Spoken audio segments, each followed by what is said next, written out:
Hey guys, how's it going? Thanks for watching. My name's Tom. I'm the head coach here at TC Coaching. Thanks very much for tuning in. This video is the first in a series, but it's mainly specifically going to be focused on core.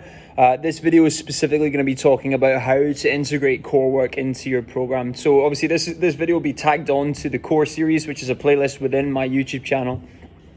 But I'm going to dive in and discuss a little bit about, first of all, why you should be doing core work in your gym routine and your resistance training, and we'll dive into the actual reasons why you may want to do core work as well, and then about how mechanically it works, and then where we can put it into a workout and how we can dive in from there. So the first question you need to ask yourself before you start doing sit-ups, crunches, whatever in your workout is, why am I doing core? Is it to fundamentally strengthen my trunk to help with everyday tasks and activities? Is your job extremely laborious and requires a stronger core?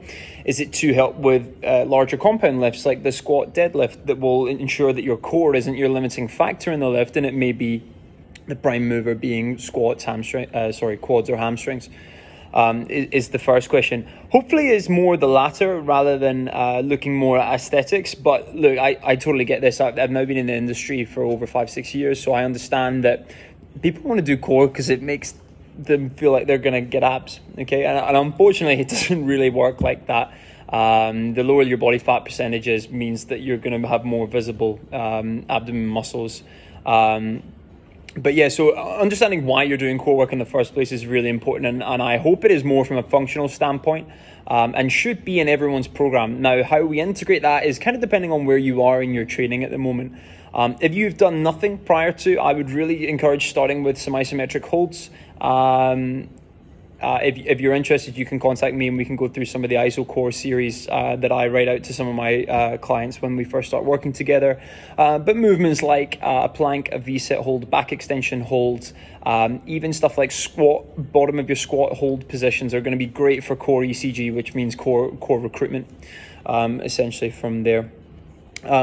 Then thereafter, once your core feels like it's not going to be the limiting factor in a lot of movements, like a barbell back squat or even a front squat, then we can look at integrating other core movements, such as some of the ones in the core series that I've already posted. Okay, so something like the weighted core circuit, where we can actually see some progressive overloads over time, i.e. the number of reps we're able to do, or the weight that we're able to shift using our core muscles is important. And then for the more advanced, you can actually have more specific lifts that are in your program all the time that you then apply. The same as you would progress your squat, you can progress a full weighted clasp or a hanging leg raise, for example. But initially I would start off with ISO and then build your way into some mini little circuits, and then progress to some actual specific lifts at the end, or even in the beginning, depending on how much focus you want to put on that movement, because at that point you're looking at pure core strength. Now, you'll notice in the videos, and you'll see this with loads of other like fitness influencers, how they break up core workouts. It's totally up to you. The reality is, when you're working one element of your core, you're not neglecting the rest. I.e., you'll notice in my upper abs one, your top rectus abdominis is going to burn a lot more than the bottom. It doesn't mean you're not recruiting the bottom. It just means that you're building a more localized fatigue here.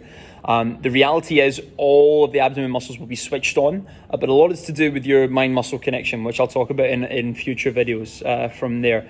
In another video, I'll dive into more of the actual anatomy of it. But to be honest, the important thing is you don't really need to learn about that. It's just about how to recruit and how to switch on your core for your other lifts, but as well practicing that during your core workouts is really important. If you want to know how to actually get visible abs, I can dive into that in another video. That will follow in looking at belly fat and how that works, and that'll be coming in another video in the future. But let me know if you like this video and you learn a little bit about me, about my coaching program, and what we're trying to do, what we're trying to achieve through working together. But if you've got any questions, drop them in the comments below. Make sure to drop it a like and a share if you can. Thanks very much, guys. I hope you have an awesome day.